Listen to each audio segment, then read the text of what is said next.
Hai, Ma. Iya. Nah, di sini aku ingin menjelaskan tentang sistem reproduksi pada manusia. Nah, sebelum aku menjelaskan lebih dalam, aku ingin menjelaskan terlebih dahulu. Kira-kira tujuan dari sistem reproduksi pada manusia itu apa? Nah, tujuan sistem reproduksi pada manusia itu untuk melakukan mandat Allah. Nah, mandat Allahnya apa? Itu beranak cucu dan mengelola bumi. Nah, sini aku mau menjelaskan lebih awal, yaitu tentang sistem reproduksi pada wanita. Nah, sistem reproduksi pada wanita tuh bentuknya seperti ini. Nah, sistem reproduksi pada wanita juga memiliki tujuan. Tujuannya itu meyakinkan wanita untuk melakukan hubungan seksual dan menghasilkan sel telur serta menjadi tempat perlindungan pada janin.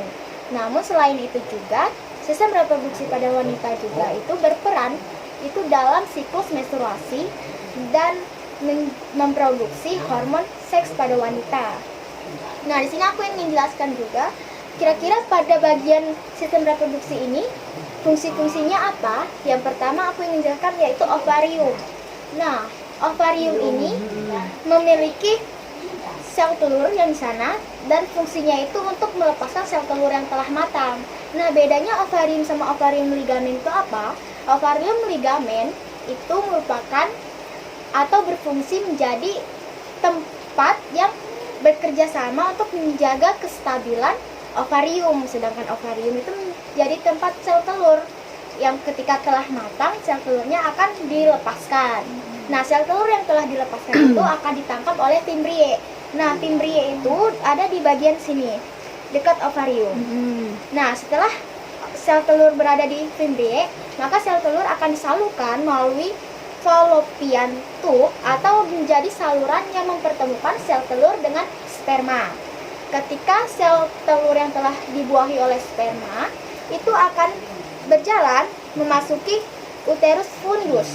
Nah, uterus fundus ini berfungsi menjadi tempat menempelnya plasenta dan menjadi patokan untuk mengetahui usia dari janin itu berapa. Kemudian setelah di uterus fundus ada di uterus. Uterus itu sendiri kata lain dari rahim. Pasti kalau dengar dengan kata rahim udah tahu artinya itu apa. Nah, rahim di sini itu berfungsi untuk menjaga serta memberikan nutrisi pada bayi.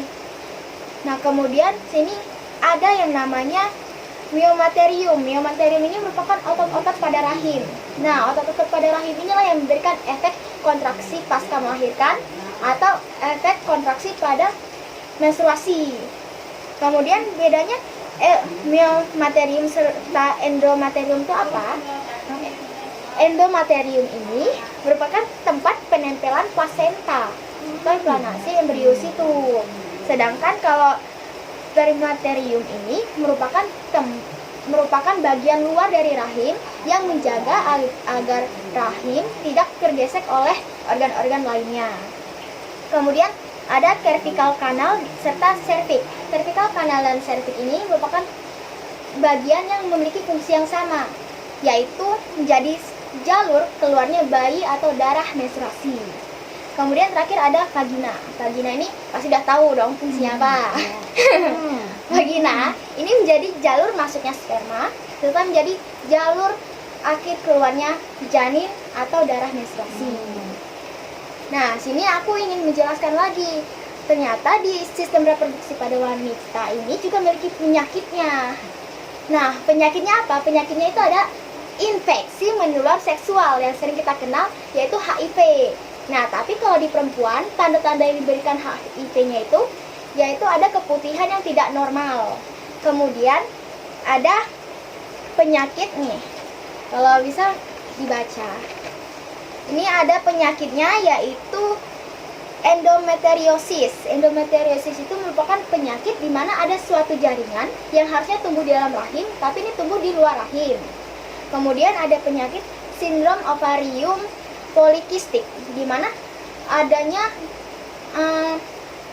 gangguan hormon yang menyebabkan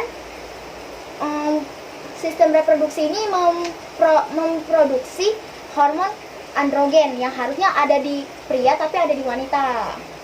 Kemudian terakhir ada kanker ginekologis. Kanker ginekologis ini contoh penyakitnya apa? Yaitu kanker rahim, ataupun ada penyebabnya gejala pendarahan vagina yang tidak normal. Jadi contoh pendarahan yang nggak normal di vagina itu seperti bukan menstruasi tapi darah yang terus mengalir tanpa sebab gitu.